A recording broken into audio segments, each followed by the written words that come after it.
ٹھیک ہے، بہت شکریہ اللہ وسایا، آپ ہمیں لاہور سے اپڈیٹ کر رہے تھے۔ ناظرین، آپ آگے بڑھتے ہوئے آپ کو بتائیں کہ چنیا کے نواحی گاؤں گدپور میں جہاں پر free medical and physiotherapy camp کا انعقاد کیا گیا ہے کہ جس میں سینکڑوں مریضوں کے مفت چیک اپ کے ساتھ ادویات بھی مفت دی گئی ہیں۔ مزید بات کر لیتے ہیں اپنے نمائندے عرفان اشرف سے۔ عرفان اشرف، بتائیے گا۔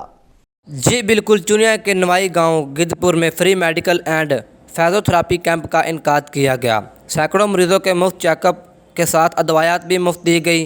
کیمپ لیڈر ڈاکٹر عبدالرحمان نے بتایا کہ ملک میں مختلف بیماریوں کے مریضوں کی تعداد دن بدن بڑھتی جا رہی ہے، ان کا علاج غریب لوگوں کے بس کی بات نہیں، اس لیے گدپور جیسے پسماندہ علاقے میں میڈیکل کیمپ کا انعقاد کیا گیا۔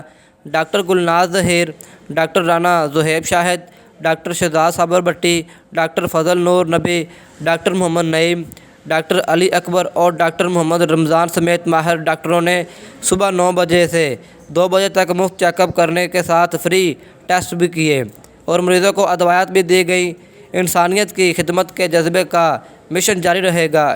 اس موقع پر سینکڑوں لوگوں نے انسانیت کی خدمت کے جذبے کو سراہتے ہوئے تسلسل کے ساتھ فری میڈیکل کیمپ لگانے کی امید کا اظہار کرتے ہوئے کہا کہ پسماندہ علاقے میں فری میڈیکل کیمپ کا انعقاد ایک نعمت سے کم نہیں۔ جی بہت شکریہ عرفان اشرف تفصیلات سے آگاہ کرنے کے لیے۔ اب تک کے لیے اتنا ہی، مزید خبروں کے لیے دیکھتے رہیے SM نیوز۔